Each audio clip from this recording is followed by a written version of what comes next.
"How come you speak Spanish?" he asked. The new arrival was a young man in Western dress, but the color of his skin suggested he was from this city. He was about the same age and height as the boy. "Almost everyone here speaks Spanish. We're only 2 hours from Spain." "Sit down, and let me treat you to something," said the boy. "And ask for a glass of wine for me. I hate this tea." "There is no wine in this country," the young man said. "The religion here forbids it." The boy told him then that he needed to get to the pyramids. He almost began to tell about his treasure, but decided not to do so. If he did, it was possible that the Arab would want a part of it as payment for taking him there. He remembered what the old man had said about offering something you didn't even have yet. "I'd like you to take me there if you can. I can pay you to serve as my guide." "Do you have any idea how to get there?" the newcomer asked. The boy noticed that the owner of the bar stood nearby, listening attentively to their conversation. He felt uneasy at the man's presence, but he had found a guide and didn't want to miss out on an opportunity. "You have to cross the entire Sahara Desert," said the young man. "And to do that, you need money. I need to know whether you have enough." The boy thought it a strange question, but he trusted in the old man, who had said that, when you really want something, the universe always conspires in your favor. He took his money from his pouch and showed it to the young man. The owner of the bar came over and looked as well. The two men exchanged some words in Arabic, and the bar owner seemed irritated. "Let's get out of here," said the new arrival. "He wants us to leave." The boy was relieved. He got up to pay the bill, but the owner grabbed him and began to speak to him in an angry stream of words. The boy was strong and wanted to retaliate, but he was in a foreign country. His new friend pushed the owner aside and pulled the boy outside with him. "He wanted your money," he said. "Tangier is not like the rest of Africa. This is a port, and every port has its thieves." The boy trusted his new friend. He had helped him out in a dangerous situation. He took out his money and counted it. "We could get to the pyramids by tomorrow," said the other, taking the money. "But I have to buy 2 camels." They walked together through the narrow streets of Tangier. Everywhere there were stalls with items for sale. They reached the center of a large plaza where the market was held. There were thousands of people there, arguing, selling, and buying vegetables for sale amongst daggers, and carpets displayed alongside tobacco.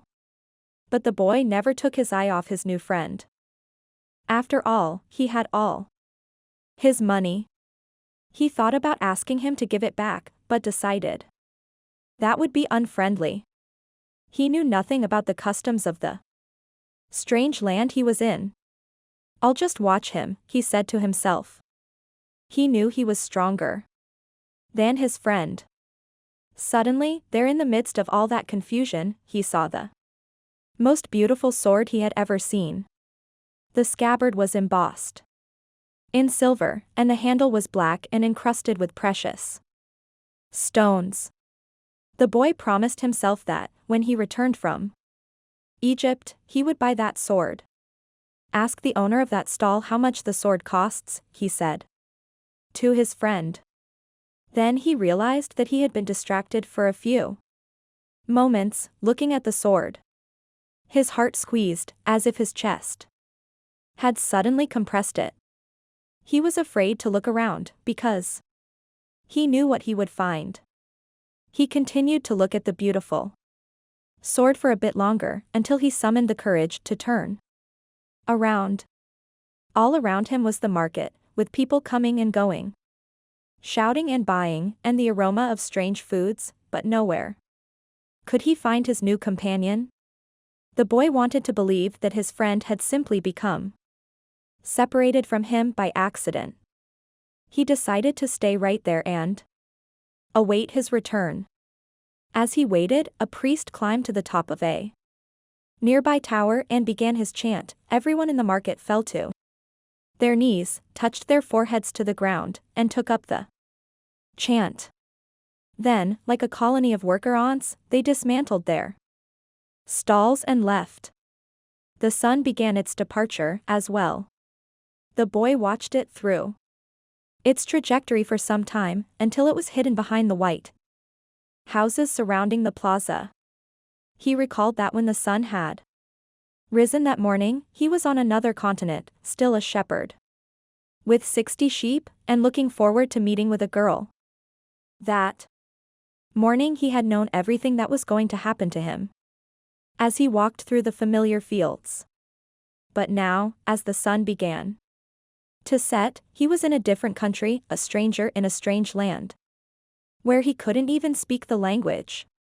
He was no longer a shepherd, and he had nothing, not even the money to return and start everything over. All this happened between sunrise and sunset, the boy thought. He was feeling sorry for himself, and lamenting the fact that his life could have changed so suddenly and so drastically. He was so ashamed that he wanted to cry. He had never even wept in front of his own sheep. But the marketplace was empty, and he was far from home, so he wept. He wept because God was unfair. And because this was the way God repaid those who believed in their dreams. When I had my sheep, I was happy, and I made those around me happy. People saw me coming and welcomed me, he thought. But now I'm sad and alone. I'm going to become bitter and distrustful of people because one person betrayed me. I'm going to hate those who have found their treasure because I never found mine. And I'm going to hold on to what little I have because I'm too insignificant to conquer the world. He opened his pouch to see what was left of his possessions. Maybe there was a bit left of the sandwich he had eaten on the ship. But all he found was the heavy book, his jacket, and the 2 stones the old man had given him. As he looked at the stones, he felt relieved for some reason. He had exchanged 6 sheep for 2 precious stones that had been taken from a gold breastplate. He could sell the stones and buy a return ticket. But this time I'll be smarter, the boy thought, removing them from the pouch so he could put them in his pocket. This was a port town, and the only truthful thing his friend had told him was that port towns are full of thieves. Now he understood why the owner of the bar had been so upset. He was trying to tell him not to trust that man. I'm like everyone else, I see the world in terms of what I would like to see happen, not what actually does. He ran his fingers slowly over the stones, sensing their temperature and feeling their surfaces. They were his treasure. Just handling them made him feel better. They reminded him of the old man. When you want something, all the universe conspires in helping you to achieve it, he had said. The boy was trying to understand the truth of what the old man had said. There he was in the empty marketplace, without a cent to his name, and with not a sheep to guard through the night. But the stones were proof that he had met with a king who knew of the boy's past.